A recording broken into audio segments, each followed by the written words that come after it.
Hello, and welcome to our amazing webinar on becoming a playful manager. You know, when I told my friend that we're doing a webinar on becoming a playful manager, you know what she said? She said, "That's ridiculous." I said, "Good friends," and she's frank. And I said, "Well, why's that?" And she said, "Steve, it's a contradiction. Work is work, play is play. Work is the opposite of play. If you start mixing work and play, you don't do either very well." I said, "Well, I don't think that's right." And she said, "Well, Steve, why is that?"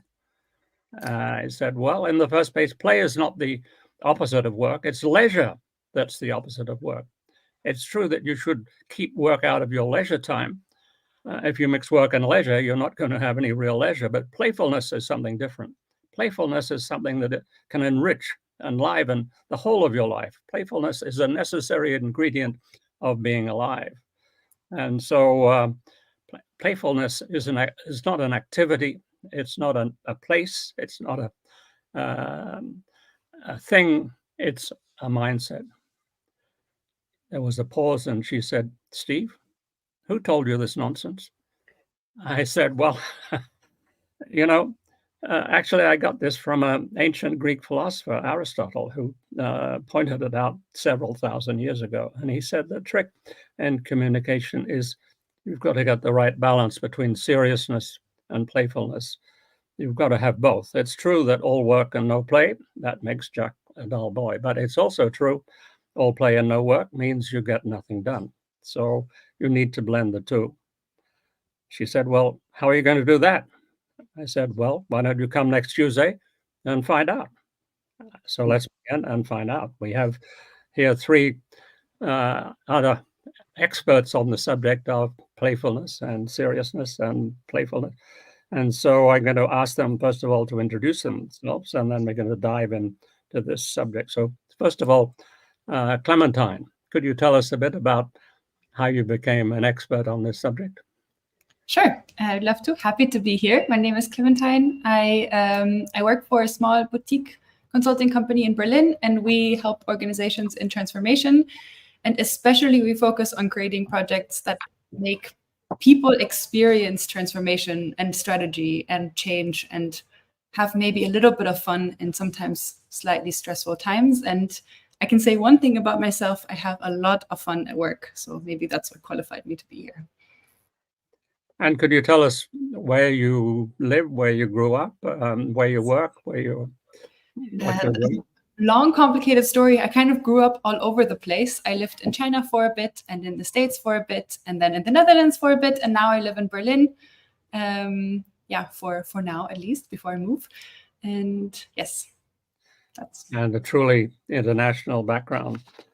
And I'm also happy to announce that Clementine has been appointed the momentum maestro of the group, and she is going to look after the momentum of the group. And if we become too serious or too playful, she will intervene. And so we'll hear from her later how she's going to do that. But let's turn to Bradley and find out Bradley's background. Yeah, wonderful. Well, hey, it's great to see you, Steve, and everybody else. And thank you to the World Management Agility Forum for hosting this webinar. I'm hoping and expecting it to be more than beneficial for everyone. Like you said, my name is Bradley Andrews. I live in New York City. By day, I am also a consultant. By night, I am pursuing my MBA at NYU Stern School of Business. And on the weekends, I write a Substack called Prolix, which explores a little bit around the intersection of management, tech, and creativity. And I'm also happy to announce that Bradley has also got a promotion. He is the assistant momentum maestro, and so he'll be helping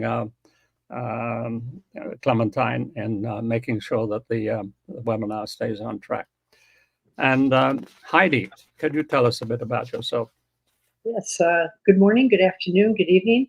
My name is Heidi Musser, and I think that makes me the fun meister in training. following in the esteemed steps of Clementine and Bradley. Today, I actually serve as a board member and a board advisor and executive consultant. I'm retired, a retired C-level executive. I've served in 5 different C-level roles and 6 different business models across multiple industries. It's fair to say I excel at embracing change, and I have insatiable curiosity. I recently had the opportunity to author a chapter of the book, Driving Sustainable Innovation, How to Do Well While Doing Good. And the title of my chapter is People at the Core of Sustainable Innovation. And I think the other thing that's important to know about me is I fervently believe in 3 things. People are more important than technology. Modern business demands modern ways of working. And like Agile, playfulness is a mindset. I'm delighted to be here today. Thank you. And Heidi, could you tell us about the boards that you sit on? Where are those boards, those companies located, just to give a bit of the flavor? One is a private equity company, C Prime. They're a global company with offices in both the United States, UK, and Australia. The other is a community financial credit union here in the state of Michigan, and I do some advisory work with some other regional organizations. Right. And just a little bit about where I come from. I was born and raised in Australia. Studied law, worked as a lawyer, studied some more law at Oxford, and then joined the World Bank, where I had a very serious career doing very serious things. But at a certain point in that career, I suddenly discovered there was a lighter side to life, and that there was a different way of doing things. And I'll tell you a little bit more about that later. But I do want to just give a sense that we have a very diverse group here. All 4 of us have been in both ultra serious workplaces and playful workplaces. We've been in different parts of the world. We've been coming at this from very different angles, and Heidi and I are at one point in our career, and Clementine and Bradley are at a different place. So we kind of cover the spectrum. So we have a broad range of viewpoints here. And so we're going to tackle a series of questions. And the first question is breakthrough moments.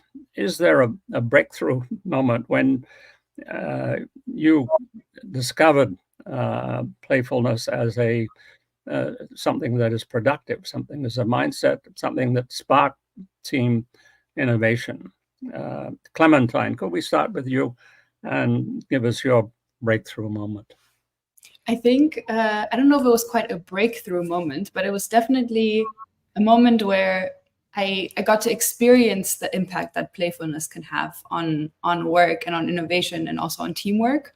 It was a normal, regular innovation workshop, and we were working on all of these different prototypes. And everyone was a bit stressed to come up with the best prototype and to give a good explanation of what it was and what it could do and how it could solve this super complex problem that we were faced with.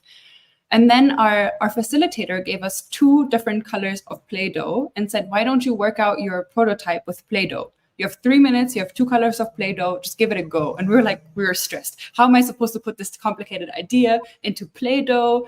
And then we just did it. And it wasn't just fun. Obviously, it was fun. But it also helped kind of the team that was working on this prototype to get a better understanding of what the others were trying to put in words and were trying to explain. And then when we tried to explain it to the group, it even helped them, ask better questions, to maybe ask questions about the idea, but also about the little, Play-Doh figure that we created. And it was just an easy, quick way to kind of open a discussion and kind of flood the room with creativity that wasn't there before, because before it was kind of tense.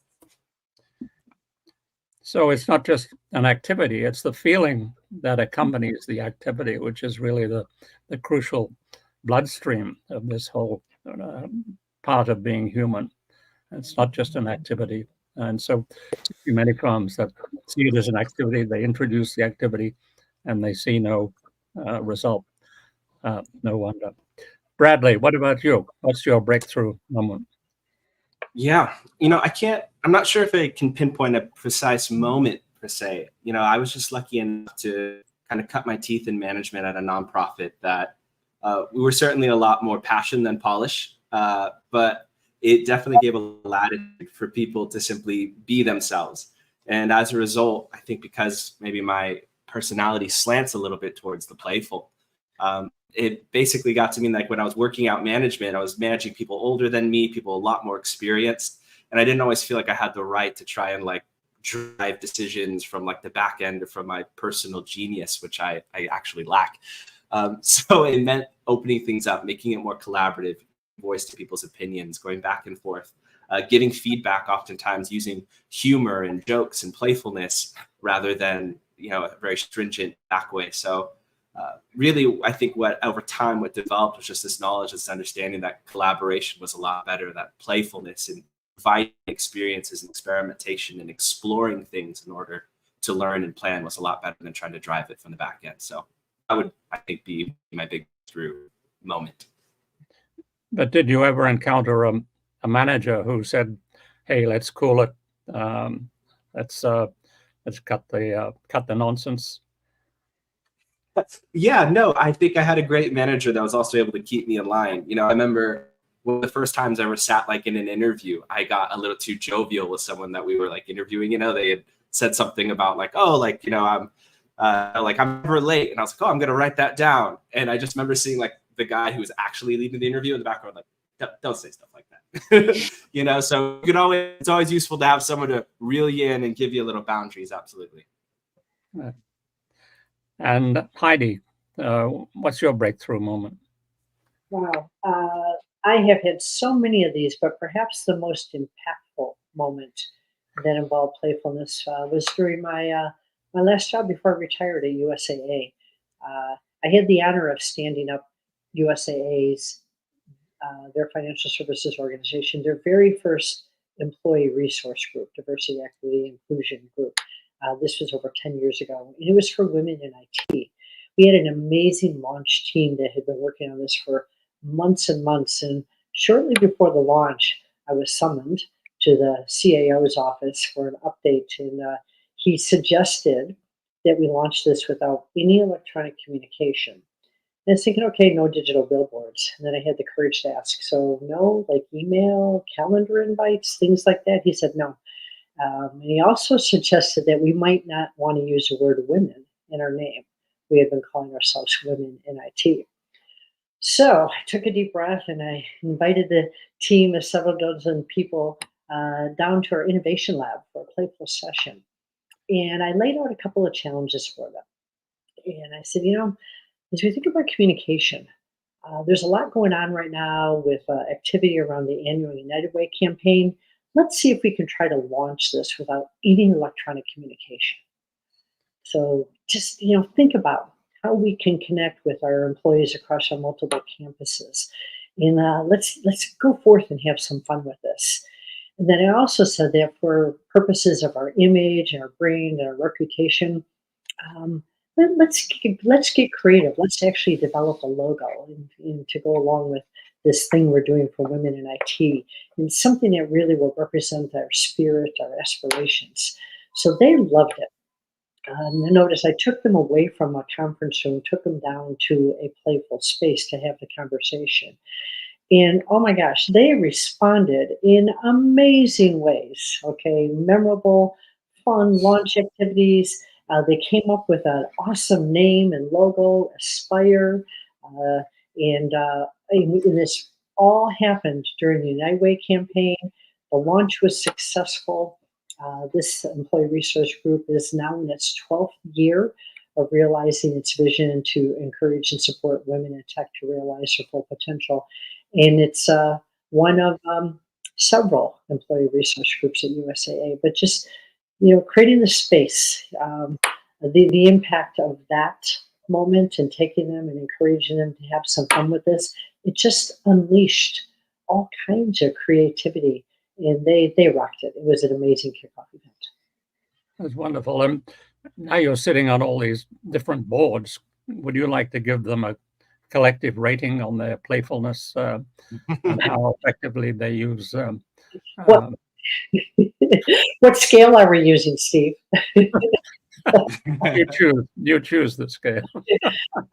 On a scale of 1 to 10, I would suggest that this is a pretty buttoned up group of people. With the 10 being the highest.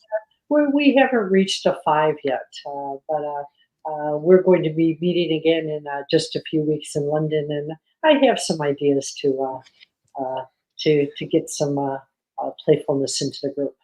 It helps. It helps open our minds so we can be more creative as we're discussing how we might want to approach different challenges and opportunities. I mean, my experience of big firms, I'd give them the same rating, sort of struggling to get to 5, aspiring to get to 5 on a scale of 10, because this really hasn't been part of the culture of businesses for the last century that I've been writing about. It's been methods and processes and rules and structure.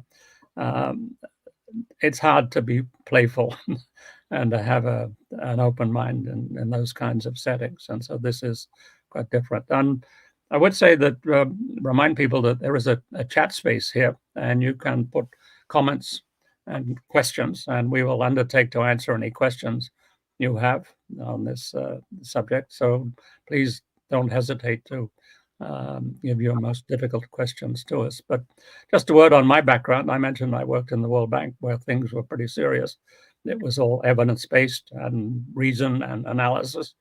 And that worked pretty well for half my life. And then I came to a blockage. I came to a situation where I was trying to persuade this organization. I had a fairly high-level position, but the strategy needed to change. And I was trying to persuade them to change. And I gave them 1,000 solid reasons to change, and it had absolutely no impact. They said, Steve, this is the World Bank. We're a bank. We're not going to change. And it was an impasse until I suddenly had the thought, a playful thought, why don't I tell a story? Maybe a story could communicate the importance of sharing our knowledge. And to my astonishment, against everything I knew about reason and analysis and running organizations, the story worked. It resonated first with people, with staff, reached the president. He reached the board of directors, and then he announced it to the finance ministers of the world. We are going to become the knowledge bank. And so this simple story, a piece of imagination, changed the World Bank and changed my life. I went on to a career in leadership storytelling. So doing things which seem unusual, seem strange, seem contrary to everything you've been told is the way the world functions, that is where really breakthrough innovations come. But there are many misconceptions about playfulness, and so we're going to run through a couple of them. I'm going to ask each of our speakers to tell us what they think is the biggest myth, the biggest misconception about leadership. Bradley, would you like to tell us the biggest misconception? Oh, there's so many, so it's difficult, I think, to choose the biggest. No, really, play is kind of riddled like with stigmas. I think if I had to point at one, I think the biggest kind of misconception is something you hinted on just now, Steve, which is that play doesn't produce results, right? I think right now a lot of people even maybe came in with the conception on this webinar that play is primarily for engagement, for having more fun. And they don't realize that play itself is capable of producing innovative, creative thought. I think it's actually the source of where alternative thinking comes from. In today's kind of business landscape, things evolve so quickly that companies don't have the chance or the privilege anymore of sitting down and just thinking of one unique long-term strategy. What's really going to help them is, are they able to really kind of get the pistons firing? Are they able to produce a reliable, high amount of creative ideas to experiment, iterate, try, hopefully fail quickly and fail productively? And that is what playfulness is. When a person is in a state of play, when an organization corporately is in a state of play, they're producing radical ideas, creative thinking that is not just able to produce at a quicker speed than competitors, but I think that is wildly more novel and out of left field, so to speak. Heidi, what's your sense of the biggest misconception, the biggest myth about? That's so simple. It's a waste of time. I agree with everything that Bradley just said as well. It's not a waste of time. It's a paradox. I personally take time to do meditation every day. For every minute I spend in meditation, the payback is in hours. It's in focus, it's in clarity. It's so sometimes investing in something not directly at the core, like play in a work environment, that playfulness, sometime investing in that, the the results are enormous and they show up everywhere. It's not a waste of time. It's essential, and it's also not. It's not failing. It's learning. You know, it's about learning. And, Thomas Edison, what did he try? 16,999 iterations when he was working on the light bulb. It wasn't until he got to 17,000 that it kind of worked. Okay. So those 16,999 prototypes were not failures, they were steps to success. And Clementine, what have you come across as the biggest misconception in introducing these ideas? I There's think lot to choose from. I agree with what both Heidi and Bradley said, and I would just add one more. I think often people think play is chaos and it cannot be controlled, and we need to stop play because what happens when people play, we have no idea, and then we can't. We will get distracted and we will lose sight of our goals. And I would actually disagree fundamentally because I think that it depends how we play, and we can play productively if we agree on basically playtime and playgrounds, and if we have a good context for play in our organization, and we allow space and we are empathetic with each other, then we can create really fruitful places for play and have basically momentum to reach our goals faster. We can have less fear of failure. We can be more creative and more curious together, because when kids play, they're not worried that they might fail. When kids play, they don't even realize that they're learning because they're trying to solve problems and they're trying to be the best at whatever game it is that they've come up with, hunting, I don't know, kind of monsters in their backyard and whatever. When you play, you don't even realize that you are basically innovating and coming up with ideas at a quicker pace, and you're not worried if they're like good enough to try, and you're not worried if it's a good prototype. You're just kind of, trying things. And I think that's something I would love to see more of around myself. Yeah. My biggest shock in terms of misconception was I was reading a meeting that Eric Schmidt, the CEO of Google, held in 2008. He was being interviewed by Gary Hamel and 25 of the most influential management experts in the world, and they were looking at the future of management. And so they were asking Eric, how is Google run? And they'd heard it was kind of run in a very loose way, that people in the organization, the staff were young people mainly, and they were able to make proposals and do things that they thought made sense. And the reaction of these gurus was not just that it was chaos. This was dangerous.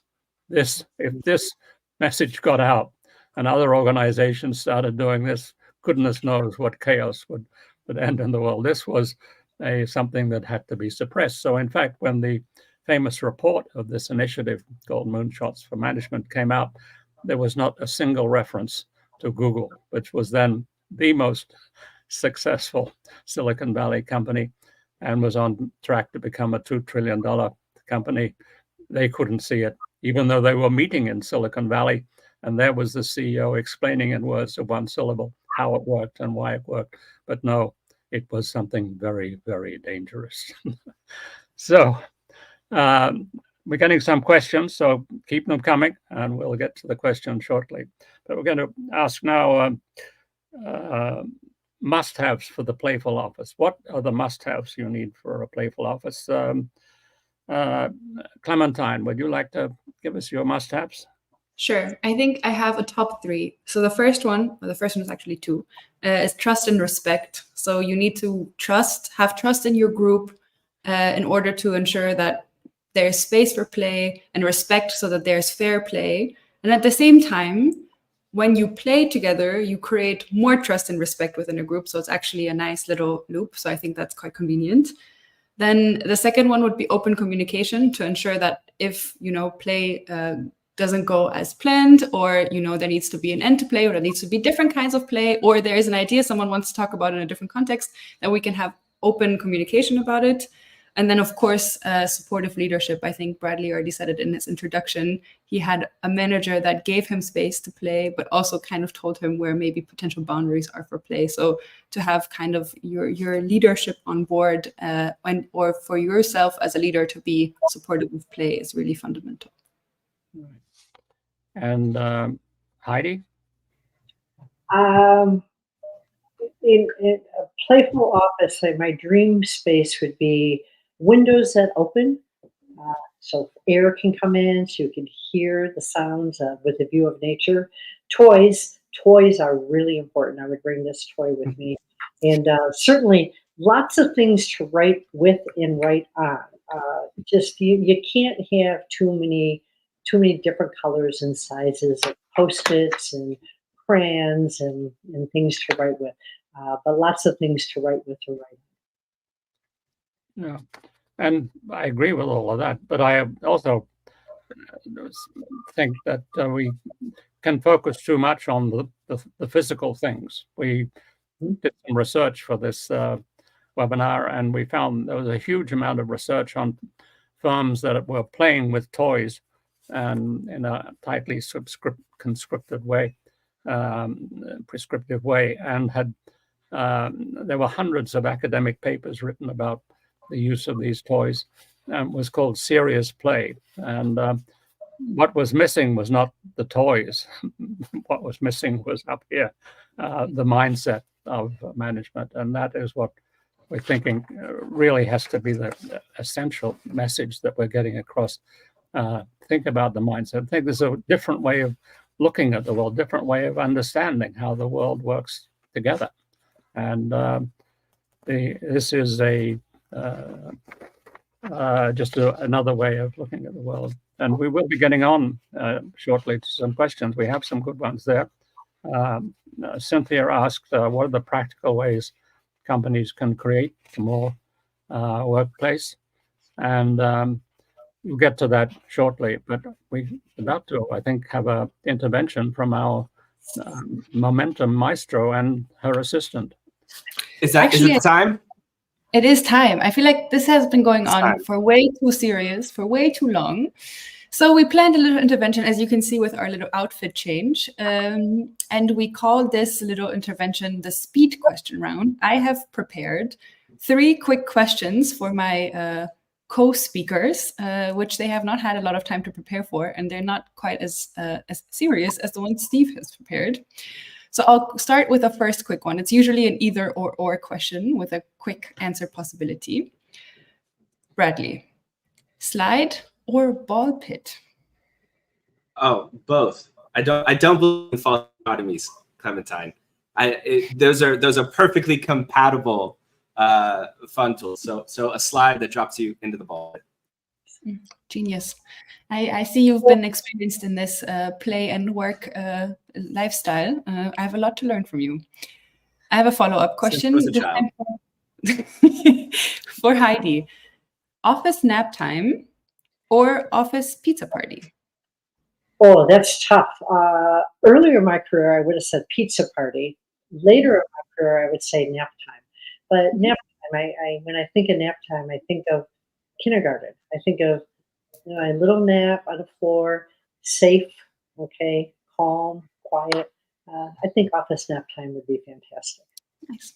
And save up some energy for some serious playtime. I like it. Exactly. Very good.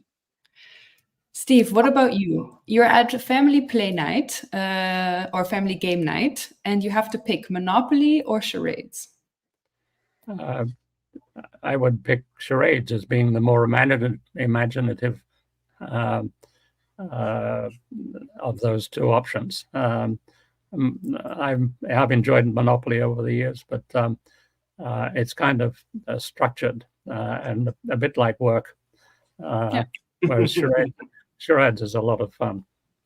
It's all about making money. So charades is a bit more creative and curious. I like it. Very nice. Those were my quick 3 speed question round questions. So I give back to the regular question round and back to office. Great. Thanks, Clementine and Bradley. Great maestros. We feel our momentum has really picked up, and we'll tackle now Cynthia's question. What are some of the practical ways companies can create a more playful work environment? We've kind of alluded to that already in some of the answers we've given, but maybe let's look a little deeper and say what really are the most important things. Would you like to kick off, Heidi, and then we can take Clementine and Bradley? Yeah, Cynthia, that's a fantastic question. When I think of it, what a manager, a leadership team, a playful manager, a leadership team, I believe it's our responsibility to create clearing and conditions for playfulness to naturally emerge and organically evolve.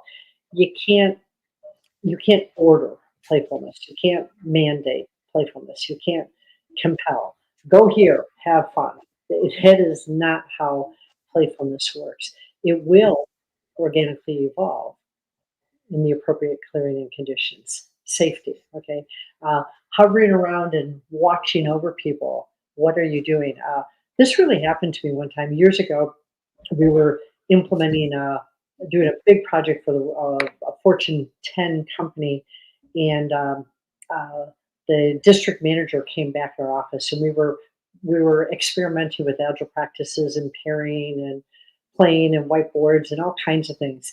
And the director walked back in this factory, the space, and he said, "What are you doing here?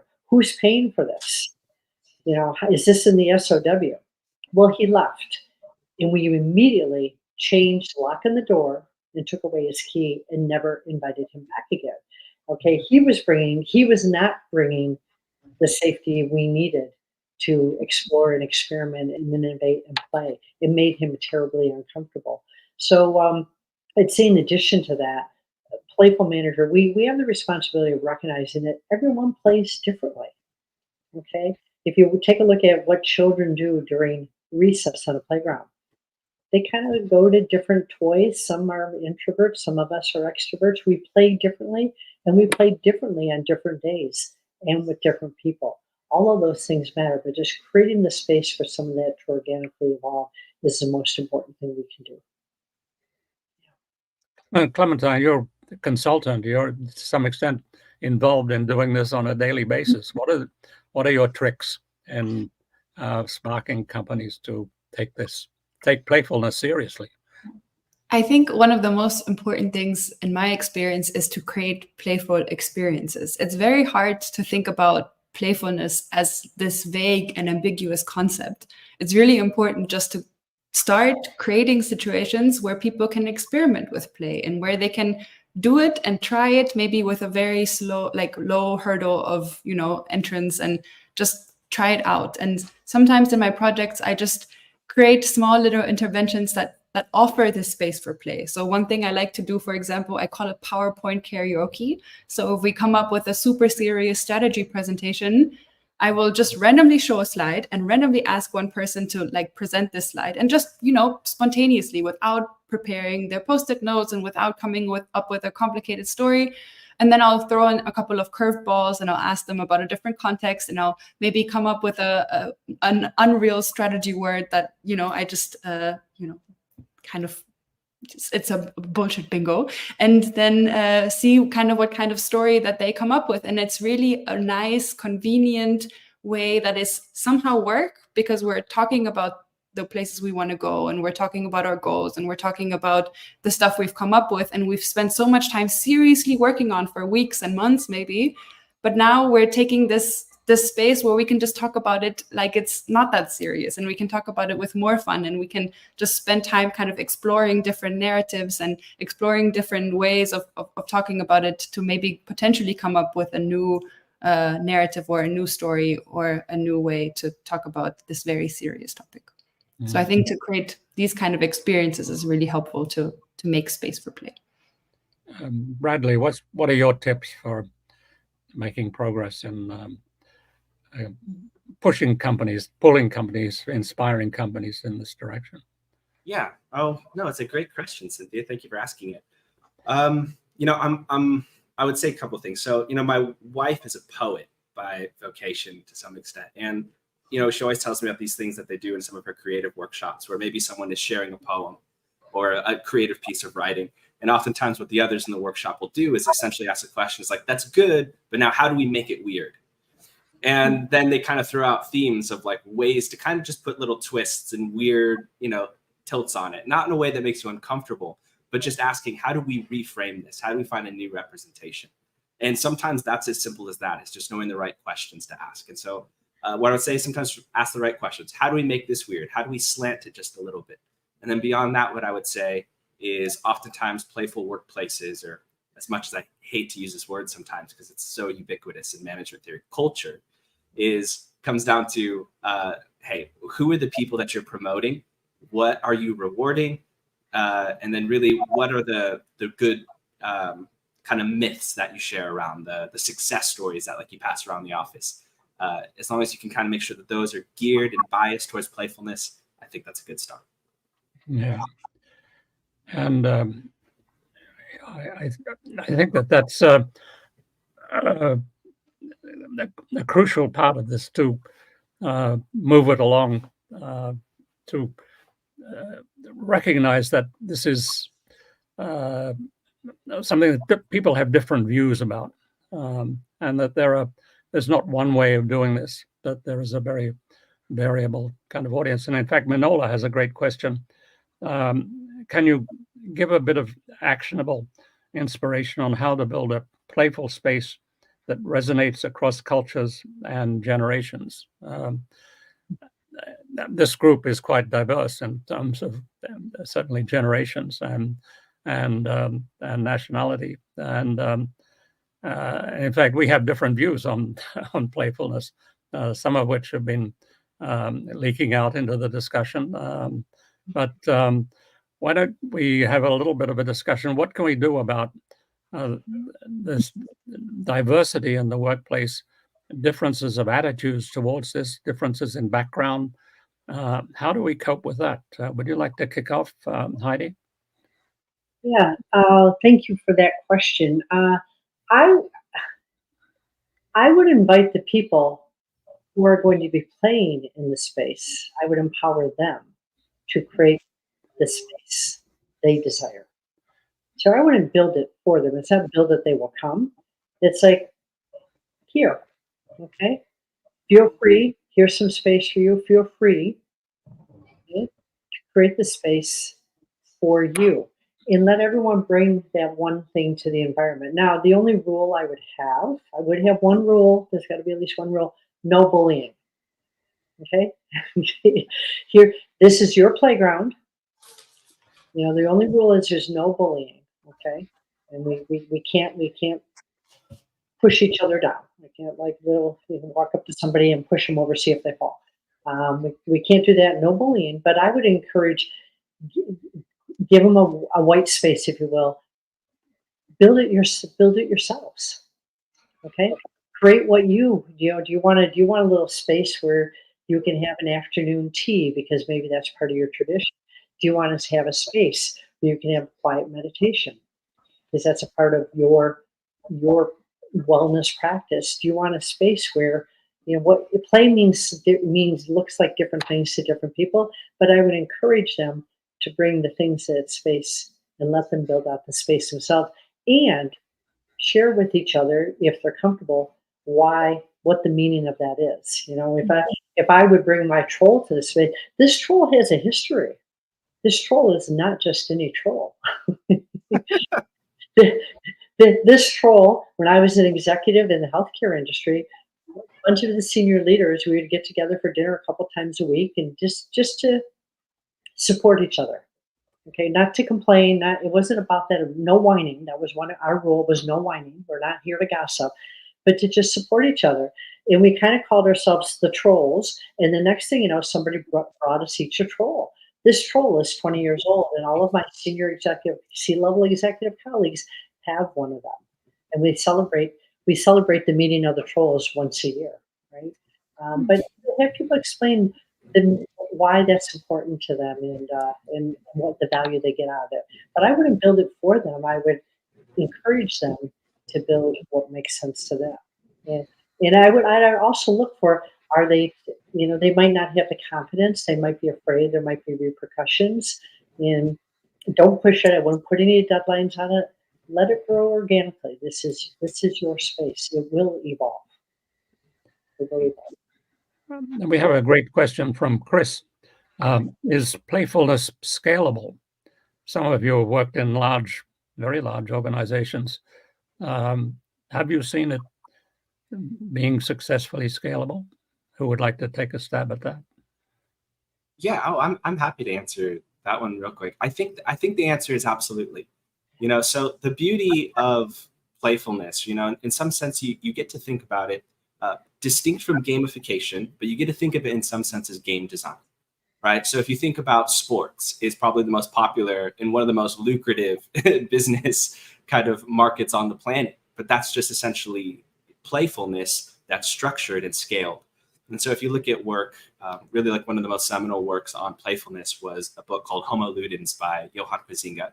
And he essentially came up with this concept of what he calls the magic circle, which is basically the boundary, a place where people know when I'm crossing this threshold, this is where there's kind of different rules that apply.